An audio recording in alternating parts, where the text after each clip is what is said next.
are the best ones to make these drums.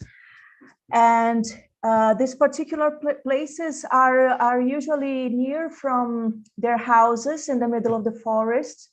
And lately it has been even more difficult to find these fallen trees due to some loggers' activities and the loss of biodiversity. And there's also an environmental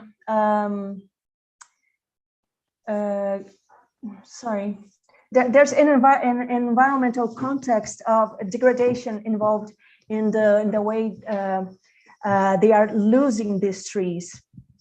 I hope I answered. Sorry. Yes, definitely. And another quick question before we move on, but I think it's an interesting one from Tom Hamilton. Are there any available commercial recordings of this music? Not yet, Tom, because we are in process of safeguarding these musical cultures. We have a lot of videos on the internet. If you have interest, I can send it to you, the links, or I can just put here in the chat. But these musicians are still learning how to deal with recording sessions, because their music is mainly improvised. They do not research. They do not. They're not used to do presentational performances of this music, of this kind of music, and so they are. That's why they still don't have commercial recordings of these. But it is a process. We are going through all this together. And that's it. And then, to follow up on this, Denise Von Glan is asking, were the musicians pleased to have a film made of their musics and culture? And do they welcome the dissemination of their work by outsiders? How was the process of researching them for you, I guess I would add? Yeah, yes. Actually, these musicians, we have a long relationship, about 10-year-old relationship. We have been collaborating in concerts and some writing some papers and recording some videos. And yes, they really welcome the initiatives of video making, because they believe their culture is endangered. They believe their music is endangered. And so they say the more people record, the more people talk about their music, they have the chance to show this music to the world and to protect it to the future generations. Thanks, Denise. So thank you for bringing this music to our attention, Karingi. Thank you so much. Thank you too. And our final panelist for the day is Thomas CIUFO. Thomas, are you with us? There you go.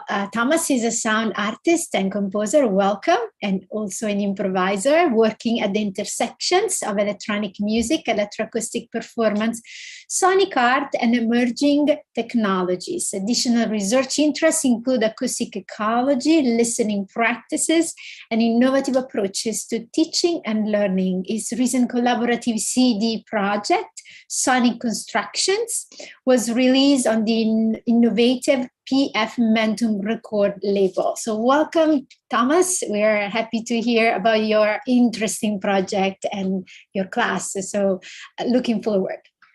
Thanks. Hi, everyone. Thanks for joining us today. I'm really excited to be here. I want to thank Michael and all of the organizers, as well as the panelists who've been so generously sharing their work. I'm going to do a quick overview. The talk today is really related to pedagogy and teaching practices, and mostly circled around a course that I've been developing and working on for a number of years now, and it's mutated and evolved as I go. The one I'm talking about specifically today is a course in acoustic ecology and sonic art, but I'm hopeful that the pedagogical approaches can be more generally interpreted. And in fact, I'm heading more and more to the conclusion that all of our coursework should include some aspect related to ecological studies across our range of music disciplines. So in terms of the larger teaching philosophies behind this course and my teaching in general, all of this work is grounded in listening and developing and encouraging a sense of sonic awareness. I focus on creative exploration as well as critical thinking and problem solving. I'm going to talk a little bit more about inclusion, accessibility, and this kind of three-part engagement, contemplation, reflection, teaching model. So some specifics about this course, but again, I think these are more generally applicable, or hopefully they are.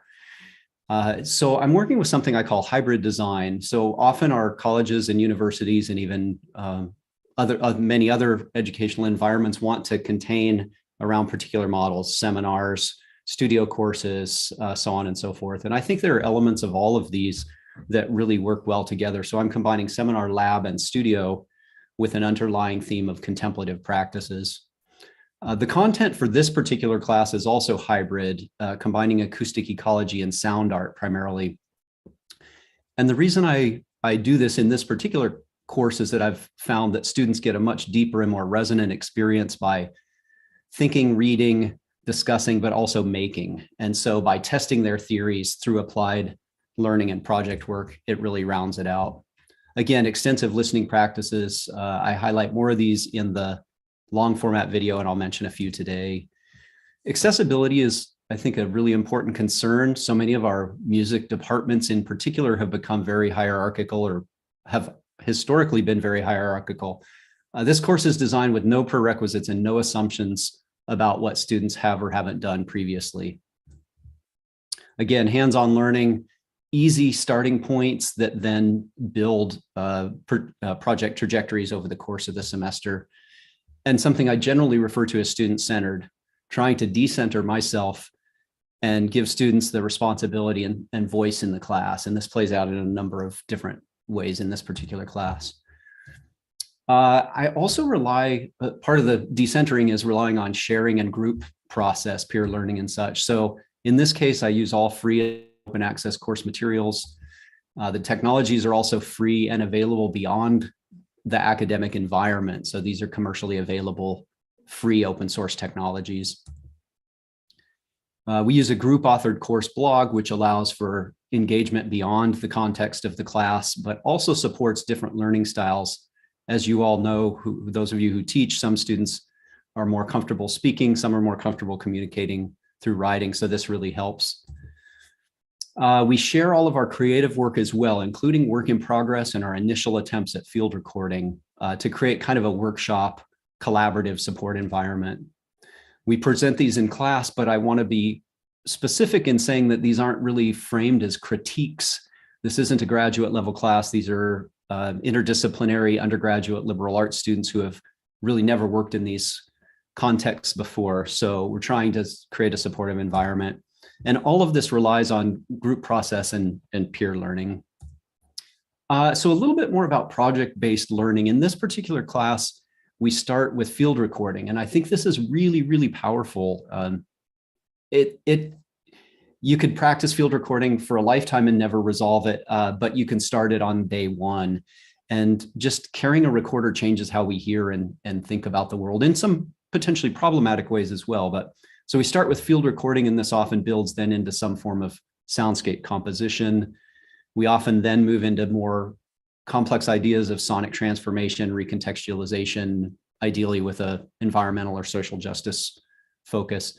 And then in this particular class, an open project with no particular restraints. It could be a project-based, creative, or more research-oriented, or a hybrid of the two.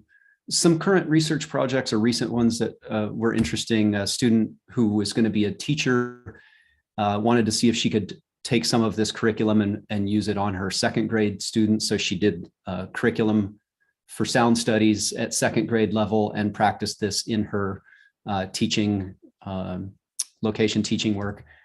Effects of noisy classrooms, a lot of interest in bioacoustic research and noise pollution, and a lot of emerging work related to data sonification around climate change. These are just representative examples to give you an idea of the breadth. Listening is foundational to everything we do as humans and as musicians. And so this course draws from a number of resources that I want to mention, and this list could be expanded exponentially. Pauline Oliveros' Deep Listening Practices, Armory Schaefer's Sonological Competence, specifically the sound education exercises.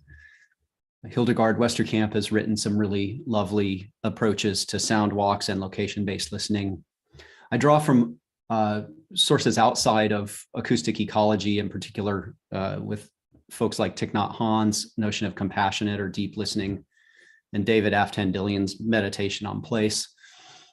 But again, this could be drawn more broadly. Those of you who heard Sabina and Garth on the first day and their use of some of John Cage's works as vehicles for these expanded listening explorations. So it could be something as simple as Pauline's deep listening practice, the poetics of environmental sound. And again, I find these very accessible. Students can do these day one without any previous contextualization, perhaps, and they often are really excited to get into this exploratory listening mode. And there's a lot to draw on from Pauline's writings. Murray Schaefer has a collection of these as well. They're quite a bit different than Pauline's approach. In some ways, they may be another resource depending on what you're trying to accomplish. I mentioned David Aftandilian, who generously shared his meditation on place with me. I described this more in the full-length video, but it's basically a multi-sensory exploration with a reflective writing component. And Thich Nhat Hanh, specifically from The Power of Quiet in a World Full of Noise, but more generally his awareness practices around listening and compassionate listening. So those are just a few. I want to just mention very briefly a couple of technical resources. Again, I mentioned field recording as a vehicle for sonic awareness and sonic exploration, and this can be very accessible. There are some limitations and challenges with smartphones, but they can be a starting point. Even an inexpensive recorder like this Tascam is around $90 and can be shared across an entire class or in groups. There's a lot of free and easily available software resources. And if you have a music tech component in your school, you may have access to some of these higher end tools, but they're certainly not necessary. And I want to just mention, for those of you who might have an interest in including these sorts of project-based learning experiences in your classes, if you're not coming from a tech background, you may feel uncomfortable with this, but I just want to encourage you, if you're interested, to not be intimidated. You don't have to have deep expertise in these technologies to help students get started. They really just need encouragement and time, and they'll work it out together. You may also have other resources on campus that can help with that. Doesn't really require a lab. If you have one, fine. If not, you can do it in much more mobile ways. And again, students can share. They're very resourceful, and there are many free options available. Additionally, not all of this really requires the technology. A lot of these pedagogical methods can work without the technologically informed projects. So in kind of closing, a few of the strengths of this type of general approach, this integrative hybrid learning model, it certainly introduces students to interdisciplinary fields of study and tends to break down that art science unnecessarily constructed binary. To me, it's important to provide access points for creative sound work without the limitations or barriers of music, previous musical training, and the notion of being able to play a traditional instrument. I don't think we need to teach students how to be creative. They're innately creative. We just need to give them opportunity and time to connect with that. I do think this encourages students to develop a deeper awareness of sound and issues around our shared sonic environment and the ecological implications that involves. There's the potential, and I think this is often realized, for increased self-awareness, at least pertaining to listening through ongoing practice and exploration. And anecdotally, at least students report positive learning experiences and are able to write reflectively about significant changes in their perspective and their relationship with the sonic world. I do think this is adaptable. Much of these pedagogical approaches could be applied in various ways, broken down into smaller modules, inserted into other classes if there's the interest. Readings can be modulated from, graduate level to removed entirely to focus on the more experiential aspects of this model. It could also be expanded to include more performative elements and integrated more in a performance practice area if that's your desire. So the big thing here in closing, and unfortunately I have more challenges and open questions in this slide than any of the other slides, but that's okay. So there's a lot to explore. This is probably too much for one course. Both the fields of acoustic ecology and sound or sonic art are not easily resolved. They don't have clear boundaries. They're problematic on many levels. I consider this both a challenge and an opportunity. Interdisciplinarity is great. How do we actually do it? I'm not deeply trained in environmental studies, and so I think team teaching is a good solution if it's possible. Anytime we ask students to take risks, to explore, to try things they've never done, to embrace ambiguity, we might hit this grading tension, and how do we work with that? I think we also have to be a little bit realistic.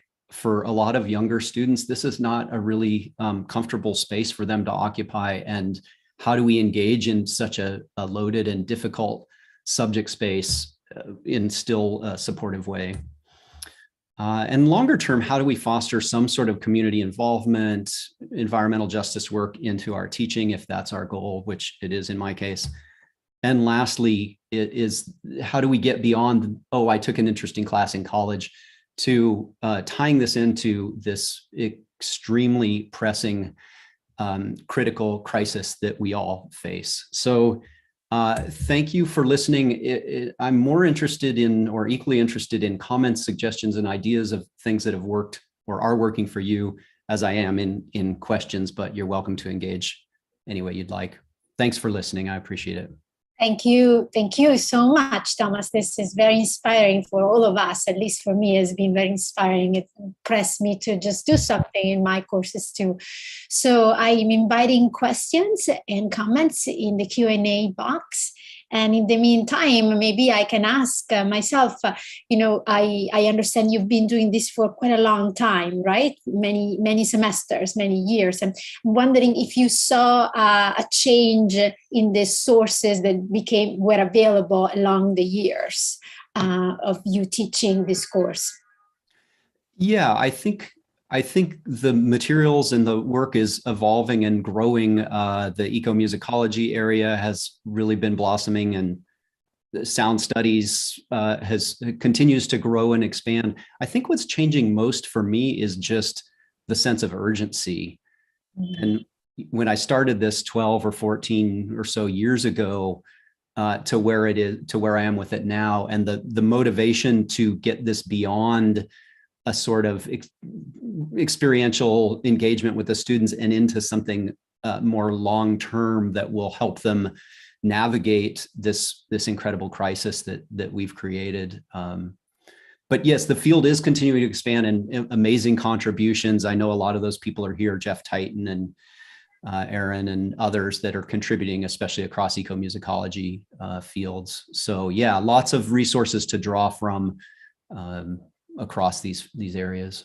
I'm also wondering if you have ever thought about asking turn some of this question to the students themselves. Like, for example, the last one you asked about how to put this in action. If you have asked the students for their ideas on how to put this into action, since, the young generations are so involved into the topic of climate change.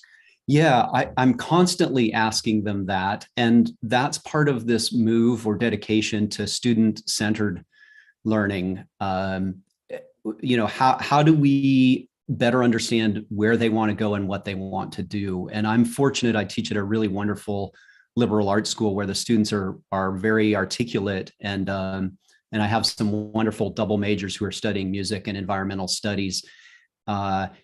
So reflective writing and open discussion is a key part of the class.